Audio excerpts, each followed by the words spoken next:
Programme YouTube channels. तो कैसे हैं आप लोग? आई होप आप लोग बहुत अच्छे होंगे और बहुत अच्छे से आप लोगों की तैयारी चल रहा होगा बच्चों। तो लास्ट क्लासेस मैंने प्रैक्टिस सेट्स 1 मैंने कंप्लीट करवाया था। अगर आपने वीडियोस नहीं देखा है तो चैनल पे विजिट करके प्लेलिस्ट सेक्शन को एक बार जरूर चेकआउट करें। इंटायर कॉन्सेप्ट विद सॉल्यूशन आपको मिल जाएगा। तो चलिए बच्चों, आज हम कवर करते हैं प्रैक्टिस सेट्स 2। ये जो है बच्चों आपको एनुअल एग्जामिनेशंस के लिए काफी हेल्पफुल रहने वाले हैं ना, क्योंकि आपको ऐसे ही क्वेश्चन आपके एनुअल एग्जाम जो फाइनल एग्जाम्स होंगे ना आपका, उसमें ऐसे क्वेश्चन आपसे पूछे जाएंगे। ठीक है, तो चलो देखते हैं। पहले आपको दिए है मल्टीपल चॉइस क्वेश्चन, राइट। तो देखो मल्टीपल चॉइस क्वेश्चंस में क्या होता है कि आपके पास 4 ऑप्शंस होते हैं, 4 में से कोई एक जो है वो करेक्ट होता है, उनका आंसर आपको देना होता है। ठीक है, तो चलिए देखते हैं। देखो कह रहे 6025 ग्राम्स, ये कितने केजी और ग्राम के बराबर होगा। तो देखो क्या होता है बच्चों, आपको बता रखा है मैंने कि जो पहले 3 डिजिट्स होता है ना वो ग्राम्स का होता है और लास्ट के जो डिजिट होता है वो केजी का होता है। तो यहाँ पे 6 केजी 25 ग्राम्स हो जाएगा। तो देखो 6 केजी 25 ग्राम आपके ऑप्शन में है, यस ए है बच्चों, तो ये आपका क्या होगा, करेक्ट आंसर हो जाएगा। अच्छा, अब बी में देखो कह रहे हैं if CP of an articles is इतना, यानी एक आर्टिकल्स का जो कॉस्ट प्राइस है वो 68 रुपीज है और लॉस कितना हुआ बच्चों, 13 रुपीज हुआ। तो हमें एसपी बताना है, सेलिंग प्राइस क्या होगा। तो देखो बच्चों सेलिंग प्राइस के लिए फॉर्मूला होता है एसपी इक्वल्स टू क्या हो गया, सीपी माइनस लॉस, है ना। तो सीपी में से क्या करोगे, लॉस को माइनस कर दोगे तो आपका एसपी निकल के आ जाएगा। तो 68 में से 13 को माइनस कर दो, है ना। तो 13 को माइनस करोगे तो क्या आ जाएगा आपका, 55 आ जाएगा। तो ये आपका आंसर आएगा। ये फॉर्मूला आपको याद रखना है, SP equal to CP minus loss, है ना। तो सीपी 68 है, तो 68 में से 13 को माइनस कर दो, 55 आ जाएगा, जो कि आपका आंसर आ जाएगा। अब आ जाओ बच्चों सी में कह रहा है the edge of a cube is 2.5 centimetre its volume. तो देखो क्यूब का वॉल्यूम्स क्या होता है बच्चों, क्यूब का जो वॉल्यूम होता है इसका फॉर्मूला आपको याद रखना है, ए क्यूब होता है। यानी जो आपको साइड दिया होता है ना उसको हम 3 बार लिखते हैं, है ना। तो आपको क्या करना है, 2.5 मल्टीप्लाई 2.5 मल्टीप्लाई 2.5 आपको ऐसे लिख देना है, 2.5 मल्टीप्लाई 2.5 मल्टीप्लाई 2.5, ये इसका वॉल्यूम्स होता है ना। तो आप इन तीनों को मल्टीप्लाई कर दो, तीनों को मल्टीप्लाई करने के बाद आपका जो आंसर आएगा वो 15.625 आ जाएगा, राइट। तो आपका सेकेंड जो है करेक्ट आंसर हो जाएगा। ठीक है, अच्छा अब देखो क्वेश्चन नंबर डी में आपसे क्या पूछ रहा है, perimeter of rectangles 2.82 centimetres length and इतना ब्रेथ, राइट। तो आपको इसमें कह रहा है पेरीमीटर निकालना है। तो देखो पेरीमीटर कैसे निकालोगे, इसके लिए फॉर्मूला आपको याद होना चाहिए। पेरीमीटर ऑफ रेक्टेंगल क्या होता है बच्चों, 2 इंटू एल प्लस बी होता है। तो ये बात आपको याद रखना है। तो आप क्या करोगे, इस वैल्यू ये आपका लेंथ हो गया और ये आपका ब्रेथ हो गया, इन दोनों को ऐड कर दो और 2 से मल्टीप्लाई कर दो, वही तो है 2 इंटू, है ना, 2 इंटू एल प्लस बी। तो इन दोनों को ऐड कर दो और 2 से मल्टीप्लाई कर दो, तो आपका रिजल्ट आ जाएगा बहुत आसानी से। तो 8.18 आ जाएगा, ये आपका आंसर हो जाएगा। इन दोनों को ऐड करोगे ना तो आपका क्या रिजल्ट आ जाएगा, 4.19 आ जाएगा और फिर 2 से मल्टीप्लाई कर दोगे तो 8.18 आ जाएगा। तो ये आपका फॉर्मूला है, इस पे आप कर सकते हो। अच्छा अब देखो यहाँ पे कह रहा है 8 लीटर्स इक्वल्स टू डैट, कितने के बराबर हो जाएगा।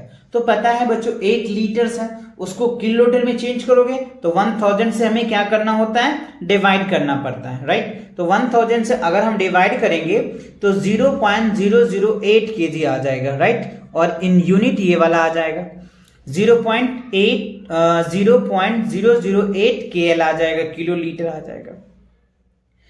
अब देखो एफ में कह रहा है आपको कि 0 डिग्री सेल्सियस कितने फ़ारेनहाइट के बराबर होगा। तो देखो फ़ारेनहाइट की वैल्यू आपको फॉर्मूला पता है, फ़ारेनहाइट का कैसे निकालते हैं, F equals to C multiply क्या होता है बच्चों, 9/5 प्लस 32 होता है। ठीक है, तो देखो सी हमारे पास 0 है तो इसको 0 बना देगा तो क्या बनेगा, 32 फ़ारेनहाइट हो जाएगा, है ना। तो 32 फ़ारेनहाइट है, यस, ये आपका क्या होगा, करेक्ट आंसर हो जाएगा। जी में देखो कह रहा है if data is represented in a circles then it is called, क्या होगा बच्चों, डेटा जो है सर्कल में रिप्रेजेंट किसका करते हैं हम लोग, पाई चार्ट का ही तो करते हैं ना, तो pie chart is the correct answers. ठीक है, okay. Now question number H में देखो क्या रहा है, if the selling price is the same, if the selling price is the same as a cost price then there is, तो क्या होगा, सेलिंग प्राइस और कॉस्ट प्राइस सेम है तो क्या होगा बच्चों, तो सेलिंग प्राइस जितने में खरीदा और उतने में हमने बेच दिया तो क्या होगा, नहीं तो लॉस होगा और नहीं तो गेन होगा, है ना, तो third is the correct answer, नहीं लॉस होगा और ना ही गेन होगा। अब देखो आई में क्या पूछ रहा है आपसे, if a long ribbon of 5.25 metres length is cut into 5 equal pieces then length of each pieces, तो देखो कह रहे टोटल लेंथ आपको इतना दिया हुआ है और इसको 5 इक्वल भागों में बांट देना है, यानी इसको 5.25 को हमें क्या करना है, 5.25 को हमें 5 से डिवाइड कर देना है, तो डिवाइड करने के बाद क्या रिजल्ट आ जाएगा, 1.05 आएगा ना, क्या होगा बच्चों 1.05 आ जाएगा, तो ये आपका आंसर हो जाएगा। तो देखो टोटल 1 2 3 4 5 6 7 8 9 टोटल 9 आपके एमसीक्यूज दिए थे आपको प्रैक्टिस सेट 2 में, तो 9 अगर आपने सही किया है तो 9 आउट ऑफ 9 आपको मिल जाएगा। क्यों, क्योंकि ये जो क्वेश्चंस है ये आपको 1 मार्क्स से ज्यादा का पूछने वाला है नहीं, ये 1 मार्क्स में ही क्वेश्चन पूछे जाते हैं, है ना। चलिए अब आते हैं सेकेंड क्वेश्चन को देखते हैं। सेकेंड क्वेश्चन में आपसे क्या पूछ रहा है, सेकेंड क्वेश्चन में कह रहा है कन्वर्ट इनटू मिनट्स, तो हमें यहाँ पे ए में सेकेंड्स दिए हुए हैं, है ना, सेकेंड्स में दिए हैं, इसे हमें मिनट में कन्वर्ट करना है, तो हमें ये पता होना चाहिए 1 मिनट में क्या होता है बच्चों, 1 मिनट में 60 सेकेंड्स होता है, तो ये बात आपको ध्यान रखना है, इनके बेस पे ही आपसे क्वेश्चन पूछा जाएगा। ठीक है, तो हमें क्या कर रहे हैं, मिनट में चेंज करना है, तो 60 से डिवाइड करेंगे तो बहुत आसानी से हमारा आंसर आ जाएगा। तो कुछ इस हिसाब से आप इनको कर सकते हो। कैसे, यहां पे देखो 1 मिनट में 60 सेकेंड्स होता है, तो देन तो 3120 को 60 से डिवाइड कर दोगे, ये 0 से 0 कैंसिल्स, 52 मिनट्स, ये आपका आंसर हो जाएगा ए पार्ट्स का। दूसरा में दे रखा है 1 मिनट्स में, ये लिखना ही है सभी में, देन 5460 सेकेंड्स है, तो ये 0 से इसको कैंसिल कर दो, इससे डिवाइड करोगे 91 मिनट्स आ जाएगा, तो ये आपका करेक्ट आंसर हो जाएगा, है ना। सेकेंड का ए और बी क्लियर हो गया।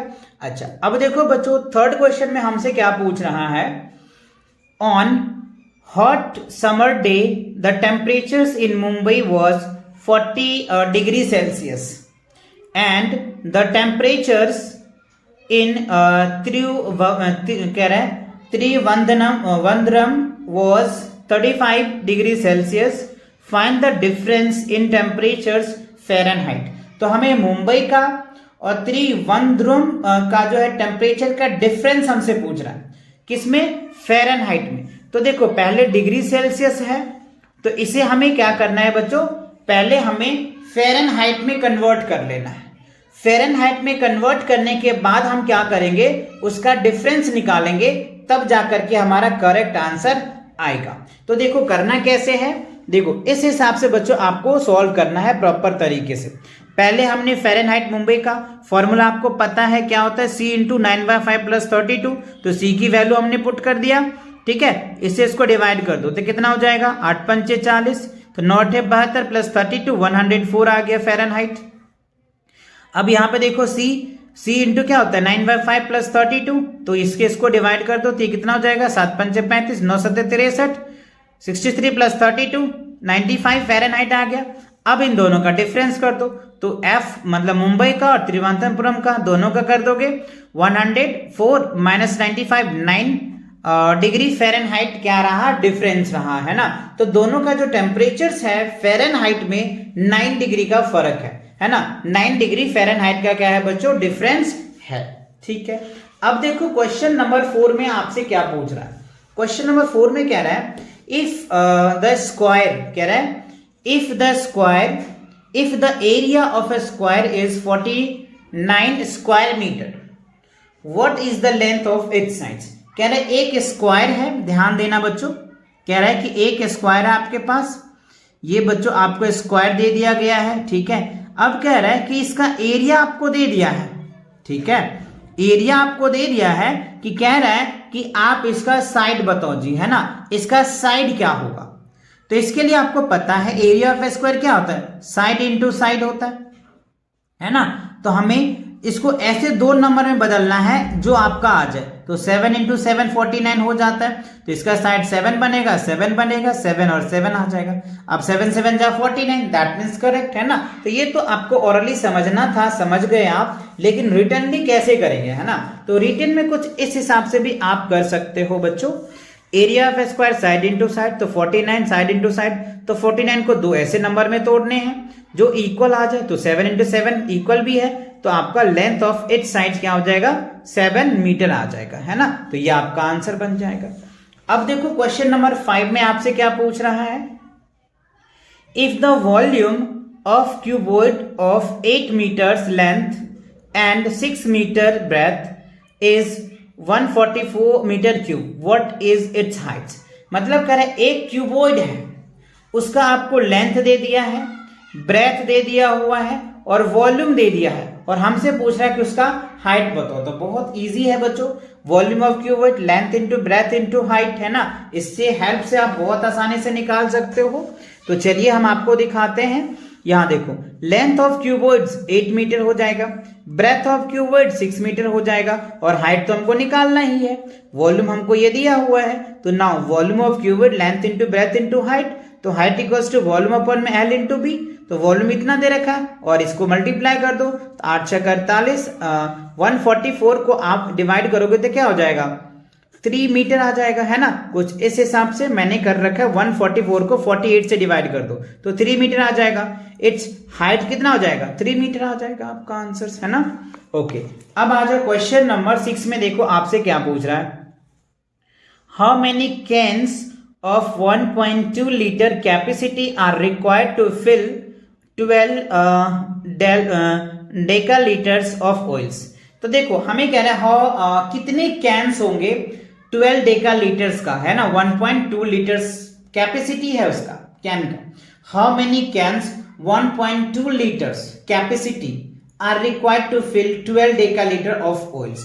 तो देखो इसके लिए आपको ये चीजें आपको याद आना चाहिए। क्या होना चाहिए बच्चों, देखो 1 डेकालीटर में क्या होता है, 10 लीटर्स हो जाता है। तो टोटल वॉल्यूम क्या हो जाएगा, 10 डेकालीटर इंटू 10, तो डेकालीटर से डेकालीटर कैंसिल्स, तो क्या होगा 120 लीटर हो जाएगा। अब हमें नंबर ऑफ कैन पूछ रहा है, तो टोटल वॉल्यूम अपन में क्या होगा, कैपेसिटी, तो टोटल वॉल्यूम तो 120 है और एक कैन की कितना 1.2 है, तो 120 को 1.2 से डिवाइड कर दो तो 100 आ जाएगा, राइट। तो that is 100 can are required. तो टोटल 1.2 लीटर का कितने कैन बन जाएगा बच्चों, 100 कैन बन जाएगा 10 डेकालीटर्स में। कितने में, 12 डेकालीटर्स में, है ना। 12 डेकालीटर्स है ना बच्चों, तो 12 डेकालीटर्स में कितने बन जाएंगे, 100 कैन बन जाएंगे 1.2 लीटर्स का। क्लियर। चलिए तो नेक्स्ट क्वेश्चन देखते हैं। क्वेश्चन नंबर 7 में क्या कह रहा है, Deepika by a scooter for 8,490 rupees and wants to make a profit of 1,190 by the selling it. What should be the selling price of the scooter? तो कह रहा है कि स्कूटर का सेलिंग प्राइस क्या होगा, है ना। तो ये जो कह रहा है कि जो खरीदा है यानी सीपी, कॉस्ट प्राइस कितना है 8,490 रुपीज है, और प्रॉफिट कितना कमाया उन्होंने 1,190 रुपीज का प्रॉफिट कमाया। तो हमसे पूछ रहा है बताओ सेलिंग प्राइस क्या होगा, है ना। तो सेलिंग प्राइस का फॉर्मूला क्या होता है बच्चों, सीपी प्लस प्रॉफिट। तो आप इसको ऐसे लिख सकते हो, एसपी बराबर क्या हो जाएगा, सीपी प्लस क्या कर दो प्रॉफिट, राइट। यानी इसको और इसे ऐड कर दोगे तो आपका क्या निकल के आ जाएगा, सेलिंग प्राइस निकल के आ जाएगा। तो ये फॉर्मूला आपको याद होना चाहिए, selling price equals to cost price plus profit होगा तो आपका आंसर आ जाएगा। करना कैसे है, आप इस हिसाब से इनको स्टेटमेंट बना करके लिख सकते हो। जैसे देखो सीपी मैंने यहाँ पे लिख दिया कॉस्ट प्राइस, ये प्रॉफिट लिख दिया, और ये एसपी इक्वल्स टू व्हाट, तो SP equal to CP plus profit. तो ये हमारा सीपी रहा और ये हमारा प्रॉफिट रहा, दोनों का ऐड कर दिया 9,680 रुपीज आ गया। दैट इज आप ऐसे लिख सकते हो, the selling price of the scooter should be 9,680 rupees, right. ये आपका क्या होगा करेक्ट आंसर होगा। तो इस हिसाब से आपको स्टेटमेंट बना करके लिखना है ना। चलिए अब क्वेश्चन नंबर 8 में देखिए क्या रहा है, the given map play area in the dash. अब देखो यहाँ पे आपको एक मैप दिया गया है, ठीक है। यहाँ पे देखो सेक्शन ब्लॉक है, यहाँ एडमिन ब्लॉक है ना, यहाँ पे गार्बेज कलेक्शन है, प्ले एरिया है, यहाँ पे केजी ब्लॉक है, यहाँ पे लाइब्रेरी है, यहाँ पे प्राइमरी ब्लॉक है, यहाँ पे टॉयलेट है और ये असेंबली हॉल दिया हुआ है, ठीक है। तो इन्हीं के बेस पे आपको क्वेश्चन दिया हुआ है। कह रहे इन the given map the play area is in the dash direction. Play area किस डायरेक्शन में है, तो देखो यहाँ पे प्ले एरिया है। तो अगर मैं कुछ इस हिसाब से आपको ये डायरेक्शन बताऊं बच्चों, ये डायरेक्शन देखो, ये क्या है हमारा नॉर्थ होता है, ये साउथ होता है और ये ईस्ट होता है बच्चों और ये वेस्ट होता है। तो ये चीज आपको ध्यान रखना है, ठीक है। तो देखो यहाँ पे अगर मैं इस असेंबली हॉल को टारगेट करके करूं तो बताओ मुझे ये क्या हो जाएगा, नॉर्थ हो जाएगा, ये साउथ हो जाएगा, ये ईस्ट होगा और ये वेस्ट हो जाएगा। और इसके जगह पे देखो तो ये क्या हो रहा है, ईस्ट हो रहा है ना, तो आप यहाँ पे ईस्ट बोल सकते हो। इसमें क्या लिख देंगे हम लोग, ईस्ट लिख देंगे। Directions to the KG block, KG block क्या हो जाएगा बच्चों, आप यहाँ पे देखो केजी ब्लॉक क्या हो जाएगा हमारा, नॉर्थ है ना। ये क्या होगा, नॉर्थ और यानी ये ईस्ट और नॉर्थ के बीच का है। अगर हम यहाँ देखें तो साउथ। वैसे आप डायरेक्शन के अकॉर्डिंग किस पार्टिकुलर ऑब्जेक्ट पे देख रहे हो उनके अकॉर्डिंग भी कर सकते हो। तो बुक में आपको क्या दिया है बच्चों, साउथ और ईस्ट दिया हुआ है, बट आपको डिपेंड करता है वो किस बेसिस पे है, ठीक है ना। KG block and admin blocks to be, तो क्या हो जाएगा यहाँ पे केजी ब्लॉक, देखो यहाँ पे KG block and admin block, ये रहा एडमिन ब्लॉक।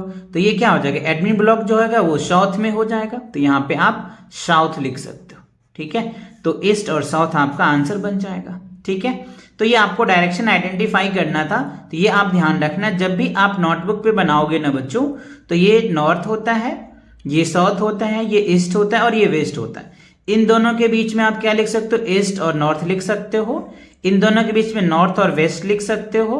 इन दोनों के बीच में वेस्ट और साउथ बोल सकते हो और इन दोनों के बीच में साउथ और ईस्ट बोल सकते हो, ठीक है। तो ये total sub direction 4 sub direction है और 4 मेन डायरेक्शन है, 4 सब डायरेक्शन, तो टोटल 8 डायरेक्शन हो गए। क्लियर। चलिए आगे आते हैं, नेक्स्ट क्वेश्चन देखते हैं। क्वेश्चन नंबर 9 में draw the net of cylinder. देखो सिलेंडर का नेट कैसे तैयार करते हैं। तो सिलेंडर का नेट तैयार करने के लिए आपको क्या करना होगा बच्चों, पहले आपको रेक्टेंगल बनाना होता है। इस हिसाब से आप रेक्टेंगल बना लो और यहाँ पे आप सर्कल बना दो और यहाँ पे सर्कल बना दो, है ना। कुछ इस हिसाब से क्या बनता है, इसका नेट बनता है, ठीक है। तो ये नेट में अगर आपको प्रॉब्लम है कि जैसे क्यूबॉइड का नेट कैसे बनाते हैं, सिलेंडर के कैसे नेट बनाते हैं, है ना, कोन का कैसे नेट बनाते हैं, तो इसके वीडियो मैंने सेपरेट बना रखा है, आप चैनल पे विजिट करके प्लेलिस्ट सेक्शन को चेकआउट कर सकते हो। वैसे सिलेंडर का नेट ऐसे ही बनता है कि एक हम बीच में रेक्टेंगल हो जाता है, क्योंकि आपको पता है ये डायग्राम तो इसका इस हिसाब से ही तो होता है ना, ये डायग्राम बीच में रेक्टेंगल और दोनों तरफ सर्कल हो जाता है टॉप और बॉटम में। तो ये सर्कल हो गया, ये सर्कल और ये रेक्टेंगल, तो इस हिसाब से इसका नेट तैयार होता है, ठीक है। अब क्वेश्चन नंबर 10 में देखो क्या रहा है, find the area of the base and volume of cuboids of 18 metre length 12 metre breadth and 6 metre height दे रखा है। तो हमें कह रहा है क्यूबॉइड का बेस एरिया बताइए और उसका वॉल्यूम बताइए, जबकि हमको लेंथ पता है, ब्रेथ पता है और हाइट भी पता है, ठीक है। तो इसको बहुत आसानी से कर सकते हो, क्योंकि वॉल्यूम ऑफ क्यूबॉइड क्या होता है, L into B into H, length into breadth into height, और ये जो होता है इसको हम लोग बेस बोलते हैं, क्योंकि ये किससे मिलके बनता है, रेक्टेंगल से मिलके बनता है। तो उसका बेस क्या होता है, L इंटू बी होता है, तो ये हमारा बेस हो जाएगा। और अगर हाइट से मल्टीप्लाई कर देंगे तो वॉल्यूम निकल के आ जाएगा। तो चलिए आपको कैसे करना है ये तरीका मैं आपको बताता हूं, इस हिसाब से आपको करना है। तो हमने पहले जो दिया है पहले वो लिख दिया, लेंथ ऑफ क्यूबॉइड लिख दिया, breadth of cuboid, height of cuboid. Height देखो बच्चों सेंटीमीटर में है, तो हमें क्या करना होगा, जब भी कैलकुलेशन करते हैं ना तो सेम यूनिट में करते हैं। अगर सेंटीमीटर में है तो सबको सेंटीमीटर में कन्वर्ट करो, मीटर में है तो सबको मीटर में कन्वर्ट करो, है ना। तो ये दोनों मीटर था तो इसको हमने मीटर में कन्वर्ट कर लिया। तो सेंटीमीटर को मीटर में कन्वर्ट करने के लिए 100 से डिवाइड करते हैं तो ये आ गया हमारा, ठीक है। तो बेस एरिया क्या हो जाएगा, L इंटू बी, अभी मैंने आपको समझाया। तो L हमें पता है, B पता है, तो ये आ जाएगा। तो एक आंसर तो ये आ जाएगा, ठीक है। फिर कह रहा है वॉल्यूम निकालना है, तो L into B into H, तो हो जाएगा लेंथ, ब्रेथ और हाइट, इन तीनों को मल्टीप्लाई कर दोगे, ये आपका आंसर आ जाएगा 12.96 मीटर क्यूब। क्यों? क्योंकि इसका जो यूनिट है वो मीटर था, तो मीटर मीटर मीटर 3 आ गया, तो m की पावर 3 यानी वॉल्यूम हो जाएगा। तो ये आपका आंसर आ जाएगा। क्लियर? चलिए अब नेक्स्ट क्वेश्चन देखते हैं। क्वेश्चन नंबर 11 में आपको क्या कह रहा है। क्वेश्चन नंबर 11 जो है बच्चों, इसमें कह रहा है Pritosh goes from yoga classes every day in the evening from 5:10 PM, है ना। जो प्रतोष है बच्चों वो कहाँ जा रहा है बच्चों, वो जा रहा है योगा क्लासेस में, एवरी डे जा रहा है ना। कह रहे एवरी डे जा रहा है, कितने बजे, 5:10 PM में, ठीक है, से लेकर के 6:30 PM तक। What is the durations of classes, तो बताओ क्लास कितनी देर चला, उसका ड्यूरेशंस क्या है, ठीक है, पहला क्वेश्चन। दूसरा क्या पूछ रहा है, if the course started on 18 November and it is 15-day programmes. कह रहा है कोर्स जो है वो 18 नवंबर को स्टार्ट हुआ और ये जो प्रोग्राम था वो 15 दिन का रहा है ना। Then on which day will get over, तो बताओ ये कब खत्म हो जाएगा, कब ये ओवर हो जाएगा, ठीक है। तो आपको इसमें 3 चीजें पूछ रहा है, ठीक है। तो चलिए हम आपको एक एक करके चीजें को समझाएंगे और एक एक करके आपको स्टेप बाय चीजें को कराएंगे, जो आप बहुत आसानी से और अच्छे से कर पाओगे। देखो ऐसे ही स्टेटमेंट बना करके आपको लिखना है। क्लासेस रन फ्रॉम, कब से कब, 5:10 में स्टार्ट होता था बच्चों PM में और 6:30 में खत्म होता था। तो ड्यूरेशन कैसे निकालोगे, एंड टाइम्स माइनस क्या होगा, स्टार्टिंग टाइम। तो एंड कब हो रहा था, 6:30 में, और स्टार्ट कब होता, 5:10, तो 1 घंटा 30 मिनट। तो पहला आंसर तो ये हो गया कि हमें ड्यूरेशन पूछ रहा था कि कितनी देर का क्लास चल रहा है, तो 1 घंटा 30 मिनट यानी 1.5 घंटे की क्लासेस चल रही थी योगा का, है ना। अच्छा अब कह रहे डे इन नवंबर, देखो 18 को बच्चों स्टार्ट हुआ था, है ना, और जाकर के 30 दिन यानी 13 डेज क्या हो गया बच्चों, नवंबर में हो गया, 13 दिन नवंबर में हो गया, है ना।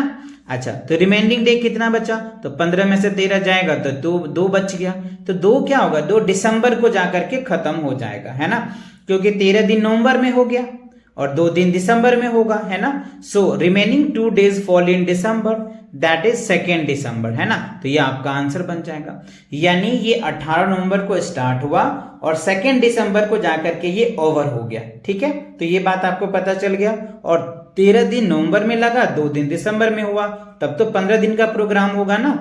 13 दिन ये हो गया और 2 दिन ये हो गया बच्चों, है ना। तो 13 2 15 दिन की प्रोग्राम स्टार्ट थी, है ना, योगा क्लासेस का। तो आई होप ये क्लियर हो गया। ये स्टेटमेंट बच्चों बहुत ध्यान से लिखना है ना, स्टेटमेंट इसीलिए मैंने लिख लिया है जिससे कि आपको अच्छे से प्रॉपर तरीके से आप समझ पाओ और प्रॉपर तरीके से स्टेटमेंट को लिख पाओ, क्योंकि बहुत बच्चे स्टेटमेंट नहीं लिखते हैं, डायरेक्ट क्वेश्चंस कर देते हैं। तो उससे क्या होता है कि उनको पता भी नहीं चलता कि मैंने क्या किया, क्या निकाला है ना, वो खुद भी समझ नहीं आता। क्योंकि मैंने कई बच्चे के नोटबुक भी चेक किया तो उनमें यही देखने को मिला।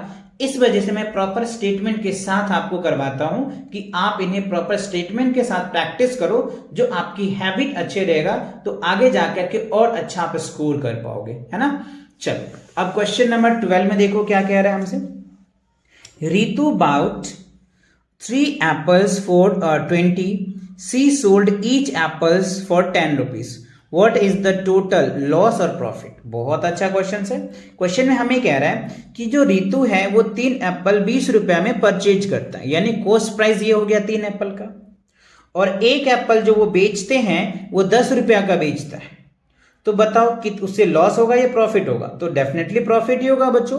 कैसे, देखो 1 एप्पल का 3 एप्पल का 20 रुपया, 1 का 10 में बेच रहा है, तो 30 रुपया में तो वो बेच दिया, 20 रुपया में खरीदा, 10 रुपया का प्रॉफिट हुआ। तो आपका आंसर क्या होगा, प्रॉफिट हो जाएगा। कितना होगा ये आपको बताना है, तो इसके लिए आपको कैलकुलेशन देखनी पड़ेगी। कैसे, ऐसे देख लो, मैंने आपको लिख करके सॉल्व करके दिखा रहा हूं।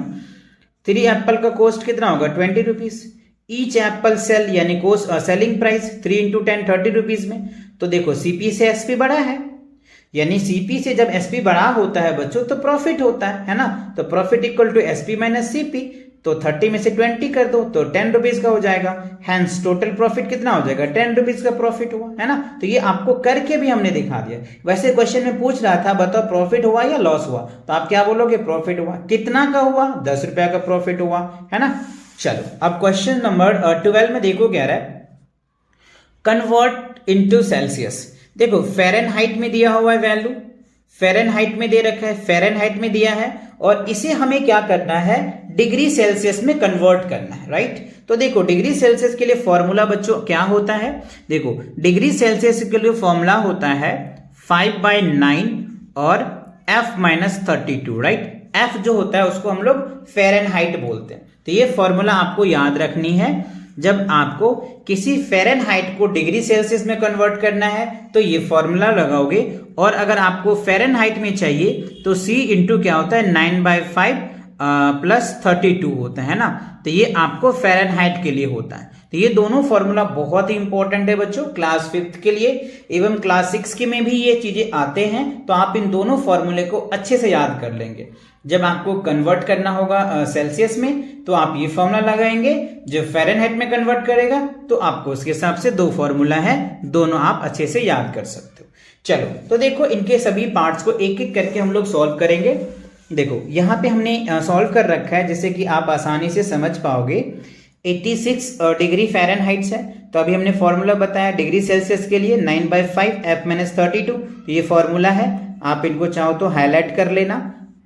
F की वैल्यू पुट कर दिया, 86 में से 32 माइनस कर दिया, 54 आ गया। अब इस इसको डिवाइड कर दो, कट जाएगा, है ना। तो 9 पंचे 9 6 54 6 आ गया, 6 पंचे 30, 30 डिग्री सेल्सियस हो जाएगा।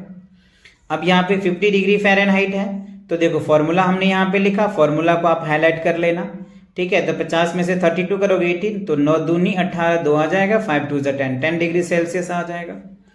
अब यहाँ पे देखो 104 फ़ारेनहाइट है, तो फॉर्मूला लगाओ, 100 में 32 माइनस कर दो 72, इससे इसको डिवाइड कर दो 8, 8 पंचे 40, 40 डिग्री सेल्सियस आ जाएगा, राइट। तो आप देखो 86 फ़ारेनहाइट होता है तो डिग्री सेल्सियस में 30 डिग्री होता है, 50 फ़ारेनहाइट होगा तो 10 डिग्री सेल्सियस होगा, 104 फ़ारेनहाइट तो 40 डिग्री सेल्सियस होगा, है ना। तो ये आप कन्वर्ट बहुत आसानी से इस फॉर्मूले से कर सकते हो। अब आ जाओ बच्चों क्वेश्चन नंबर 14। देखो 14 क्वेश्चन नंबर काफी स्टेटमेंट है, तो आप इन्हें अच्छे से ध्यान से करोगे, ठीक है। क्वेश्चन नंबर 14 में कह रहा है Reema goes from jogging 5 kilometres every day in the morning from 6:20 AM to 7:10 AM. For how long minutes does she jog every day? How many kilometers and hours of jogging would she have done in the week? तो बताओ उस week में कितना वो jogging किया है। तो बहुत इजी क्वेश्चन है। 5 किलोमीटर वो डेली जाता है 6:20 में से लेकर के 7:10 तक का, ठीक है। तो how many minute does jogging each day, तो हर एक दिन वो कितना मिनट जॉगिंग करता है ये आपको निकालना है। तो इसमें 2 क्वेश्चन पूछ रहा है, तो चलो इनको इस हिसाब से स्टेटमेंट बना करके आपको करना है। Reema jog from 6 AM to 7:10 AM, तो ड्यूरेशन पहले हम निकाल लेते हैं। End time minus starting time, तो एंड 7:10 में हो रहा है और स्टार्ट 6:20 में, तो टोटल ड्यूरेशन कितना हो गया बच्चों, ये 50 मिनट वो जॉगिंग करते हैं। तो पहला आंसर तो आपको ये मिल गया, कितने, 50 मिनट का, है ना। एवरी डे वो 50 मिनट का जॉगिंग करते हैं। डेली डिस्टेंस कितना करती है, 5 किलोमीटर कवर करती है। Days in a week 7 days होता है, तो टोटल वीकली डिस्टेंस कितना हो जाता है, राइट। तो 5 kilometre per day into days, तो डेज से डेज कवर हो जाएगा, तो 35 किलोमीटर, यानी एक हफ्ते में यानी 1 वीक में वो 35 किलोमीटर वो जॉग करती है, ठीक है। अब कह रहा है टाइम कितना लगता है, डेली ड्यूरेशन वो कितना देती है, 50 मिनट्स देती है। तो टोटल वीकली मिनट्स कितना होगा, 50 into 7, तो 1 वीक में 350 मिनट वो क्या करती है, जॉगिंग करती है, ठीक है। Now convert into minute into hour, तो टोटल डिस्टेंस ये हमारा मिनट में हो गया, तो इसे हमें क्या करेंगे, आवर में कन्वर्ट करेंगे, तो 60 से डिवाइड कर देंगे, है ना। तो 60 से डिवाइड करोगे तो ये 0 से 0 कैंसिल, ये मिनट से मिनट कैंसिल, तो 5.83 आवर्स हो जाता है। या फिर आप इसको ऐसे लिख सकते हो, क्या, 5 hours 50 minutes होता है, यानी वो एक 1 वीक में 5 आवर्स और 50 मिनट जो है जॉगिंग में टाइम बिता देते हैं, और प्रत्येक दिन वो 50 मिनट्स देते हैं। तो 2 आपके आंसर्स हो गए, एक आंसर तो ये आ गया बच्चों, और एक आंसर ये। टोटल आप पूछ रहा था ना एक दिन में कितना देते हैं टाइम, तो ये आपका आ जाएगा। 2 आंसर क्लियर हो गया। ये स्टेटमेंट बहुत अच्छे से ध्यान से समझनी है ना। चलिए अब नेक्स्ट क्वेश्चन देख लेते हैं। अब देखो बच्चों क्वेश्चन नंबर 15 में क्या कह रहा है आपसे, Rohan bought a rose sapling planted in his garden.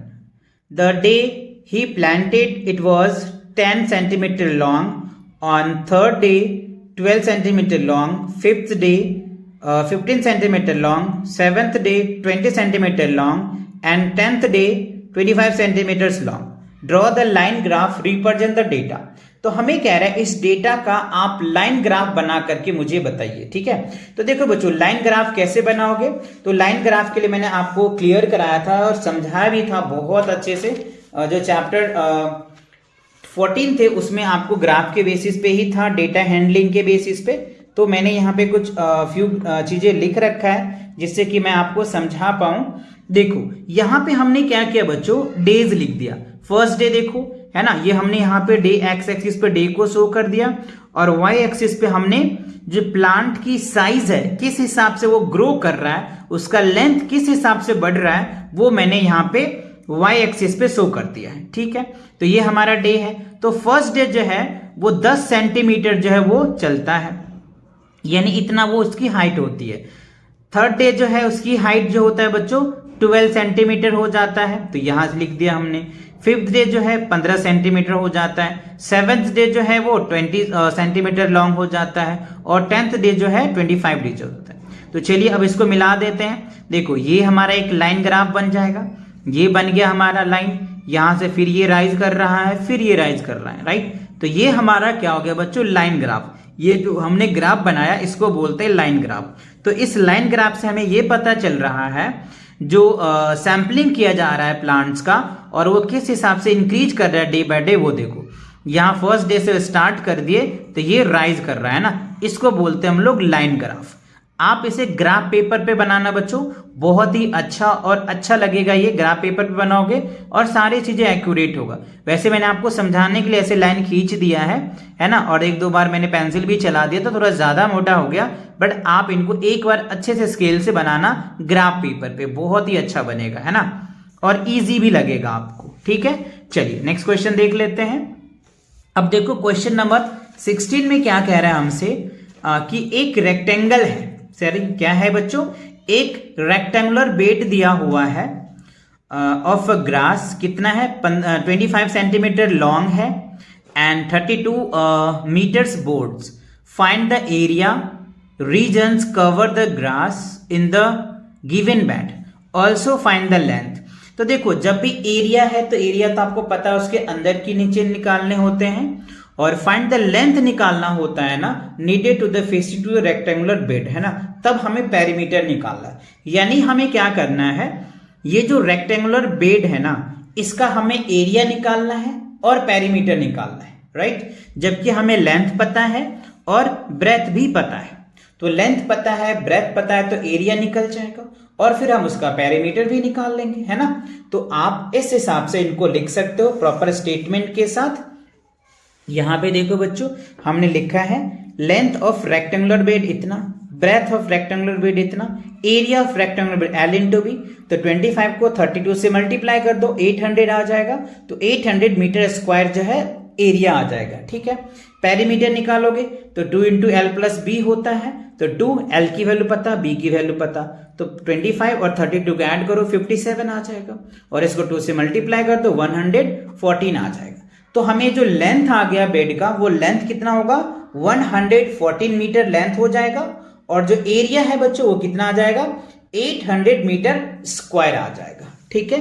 तो ये आपके जो 16 क्वेश्चंस थे ये क्लियर हो गया।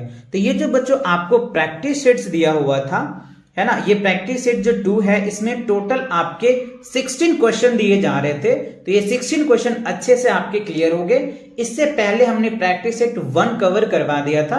तो इसी के साथ ये जो मैथ एक्सप्रेस है बच्चों क्लास 5th का कंप्लीट सॉल्यूशन आपको करवा दिया है। आपको किसी भी चैप्टर में या किसी भी एक्सरसाइज में प्रॉब्लम है तो चैनल पे विजिट करके प्लेलिस्ट सेक्शन को एक बार जरूर चेकआउट कीजिए। इंटायर कॉन्सेप्ट विद सॉल्यूशन आपको मिल जाएगा। तो मिलते हैं नेक्स्ट वीडियो के साथ बहुत जल्दी। तब तक के लिए take cares and bye bye.